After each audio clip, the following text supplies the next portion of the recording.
অনেকটা দূরে হচ্ছে সানফ্লাওয়ারটা দেখে না আমি ভাবলাম না আজকে ব্লগটা এখান থেকেই স্টার্ট করা যাক। আর আগেও বলেছি কাকু যখনই শোনে না যে আমি এখান থেকে তুলছি, কাকু বলে কি তুমি একটু এসে তুলে নিয়ে চলে যাবে, কতই বা দূরত্ব, কিন্তু যাওয়ার হয়ে ওঠে না। তো দেখো সূর্যমুখীটা কি সুন্দর লাগছে না দেখতে। সোনায় টিফিন বানাতে বানাতে আমার দেরি হয়ে গেছে, ওকে দেখে শুনতেও গেছি দেরিতে, যদিও রেডি হয়ে গেছিল তাড়াতাড়ি। ওই জন্য নামনার কাছে চুল বাঁধবে বলো, নামনা সে চুল ধরতেই পারছে না, বাঁধবে কি, তারপরে কোনো রকমের বেঁধে দিয়েছি। চলো হয়েছে হয়েছে, ভু টাটা করে দাও, নামনাকে টাটা করে দাও, চুলটা কেমন উদ্বাস্তুর মতন লাগছে আজকে।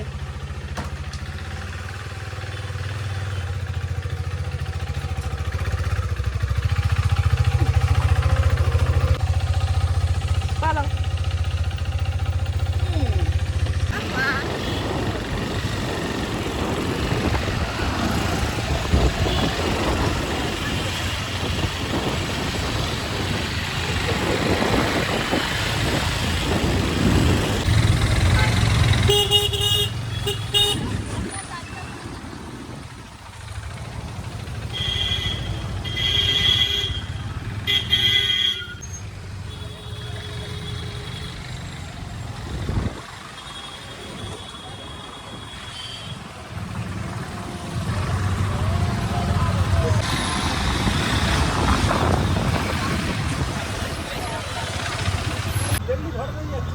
ডাব দেখলে ঘটে হয়ে যাচ্ছে, সাইজটা তো ঘটের ডাবের মতোই। ঘটে দাও, ঘট উল্টে যাবে 50 টাকা ঘট উল্টে যাবে।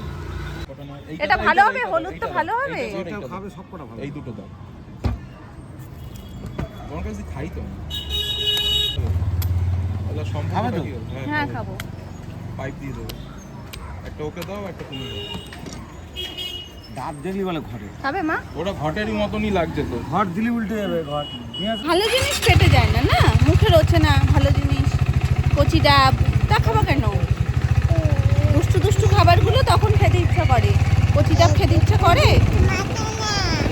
ডাব তো খেলো না, ডাব খাওয়া না, ওকে কিছু খাওয়াই হলো একটা শাস্তি।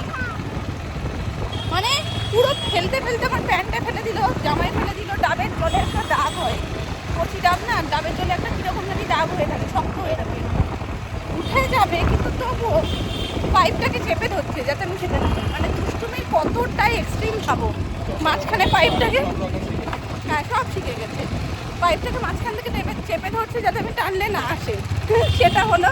তারপরে বারণ করেছি, ওটা ছেড়ে দিয়েছে, ছেড়ে দিয়ে পাইপটাকেই বের করে দিয়েছে, আমি টানবো পাইপটাই খুলে দিয়েছে। তারপরে যখন সেটা করেও পাচ্ছে না তখন একটু নাড়ানাড়ি দিয়ে আমার প্যান্টে ফেলে দিল।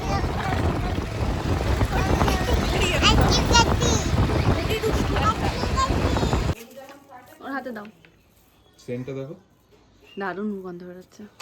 কি মাম্মা এটা?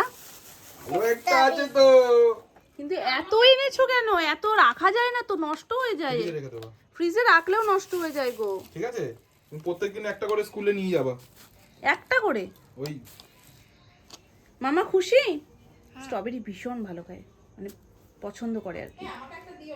আরে এই না, ওটার মধ্যে শাখা মাম্মা, এটা আমার তো শাখাটা আগের দিন ইসে হয়ে গেছে তো। আসুন একদম পুচকি মাপ হবে হাতে। হ্যাঁ হবে হাতে,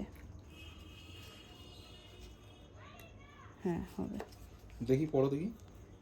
পরে পড়ছি, আগে খেয়ে নি, খিদে পেয়েছে। এটা যদি হয় সন্ধ্যের টিফিন তাহলে রাতে আর ডিনার প্রয়োজন নেই। যদিও আজকে আরও একটা স্পেশাল জিনিস হচ্ছে, সেটা দেখাবো। সুমন গেছিল মার্কেটে। হ্যাঁ হ্যাঁ হ্যাঁ, সোনারটা দিতে লাগবে না, ওই ওই ওই যেটুকু ও সবুজটা পছন্দ করে না, থাক নর্মালটা থাক, তুমি এমনি করো, আমি করে নেবো সোনারটা। তো আজকে সুমন গেছিলো মার্কেট, তো ওখান থেকে ফেরার পথেও চাউমিন নিয়ে এসছে, চাউমিন মোমো, তো এখানে সবটাই আমি সুন্দর করে সাজিয়ে নিয়েছি। তবে হ্যাঁ, স্যুপটা দেখেই বোঝা যাচ্ছে স্যুপটা হেভি ঘন। ভাবছিলাম কী খাবো, তো ভালোই হয়েছে। তো এই সমস্ত খাওয়ার পর আমি জানি না রাত্রে ডিনার করাটা সম্ভব কি না, তবে রাতের জন্য হচ্ছে ফিশ ফ্রাই, ভেটকি ফিলে। চিনি আমি দিই না, তাহলে লাগবে কিসে? নর্মালি করা হয়, ছেড়ে দাও, চিনি দিতে হবে না। তো ভেটকি ফিলে দিয়ে হবে ফিশ ফ্রাই, আর এখানে ব্যাটারটা রেডি, পুদিনা পাতা টাতা দিয়ে সব কিছু দিয়ে ব্যাটার রেডি। আর সোনাইয়ের জন্য ফিশ ফ্রাই আলাদা করে তুলে রাখা হয়েছে, কারণ ও না নর্মাল আমরা যেমন ফিশ ফ্রাই খাই ওকে তো তেমনভাবে দিই না, ওকে মাছটা ভেজে একটু সুন্দর করে একটু নরম নরম করে দিই। তো আর এই জিনিসটা একদমই পছন্দ করে না, ওপরে এই যে সবুজ সবুজ ব্যাপারটাও পছন্দ করে না, মানে পুদিনা পাতার ফ্লেভারও ওর মনে হয় ভালো লাগে না। কারণ যেই দিই না বলে কি ওই সবুজটা ছাড়িয়ে দাও মাম্মা, তো কি দরকার, ওই জন্য দেবোই না। এইটুকুনি ওপর থেকে কাচিয়ে নিয়ে নাও, আমি নর্মালি ওকে ভেজে দিয়ে দেবো, ব্যাস ওটাই ভালো খায়। আর রাত্রিবেলায় এটা একদম গরম গরম ভাজা হবে। আমার মনে হয় কি এইটা খাওয়ার পর এই ফ্রাইটা খাবো, ব্যাস আমার ডিনার কমপ্লিট, আর আমি ভাত ভাতের দিকে আজকে যেতেই হবে না। দিনটা বেশ ভালোই গেল। আর এনেছে স্ট্রবেরি, কিন্তু স্ট্রবেরি এতগুলো না এনে একটাই আনতে পারতো। স্ট্রবেরি না রাখা যায় না, যতই ফ্রিজে রাখি না কেন, তবুও জানি না নিচ থেকে কেন এই নিচেরগুলো নষ্ট আগে হয়ে যায়, চাপে থেকে থেকে হয়তো। এবার দেখি একটা বড় পাত্রে রেখে ঢাকা দিয়ে রাখবো, সেক্ষেত্রেও চাপে থাকবে নাকি এরকম প্যাকেট ধরে ধরেই রাখবো, কারণ এগুলো সব এরকম ফুটো ফুটো করা তো, এতে রাখলেই মনে হয় ভালো হবে। তবে ফ্রেশ প্রত্যেকটা স্ট্রবেরি। ফিশ ফ্রাই পুরো রেডি করে নিয়েছি, রেডি করে না ফ্রিজে ঢুকিয়ে রেখেছিলাম যাতে কোনোভাবে জলটা না ছাড়ে, যেহেতু কোটিং করা হয়ে গেছে। দেন যদি জল ছাড়ে না তখন আর সেই মচমচে ব্যাপারটা থাকবে না।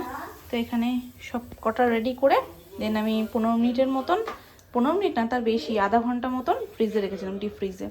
তো এবার এখানে কড়াই বসিয়ে দিয়েছি, দেব সাদা তেল,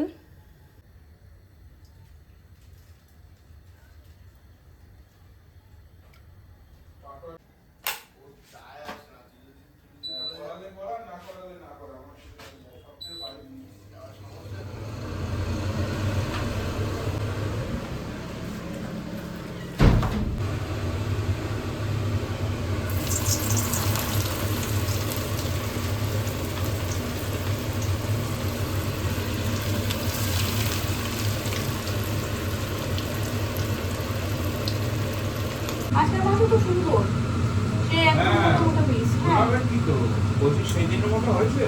হ্যাঁ, আমার তো একই রকমই লাগছে। একই রকমের বীজ যাওয়ার কথা।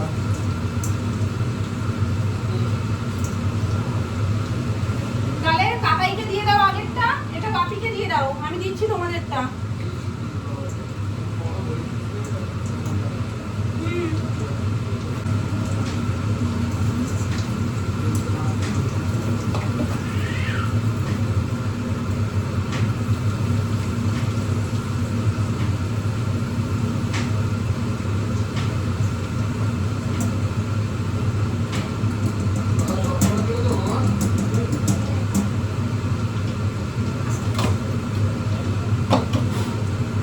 ফিশ এন্ড চিপসের মতো লাগছে। নাও নিয়ে যাও।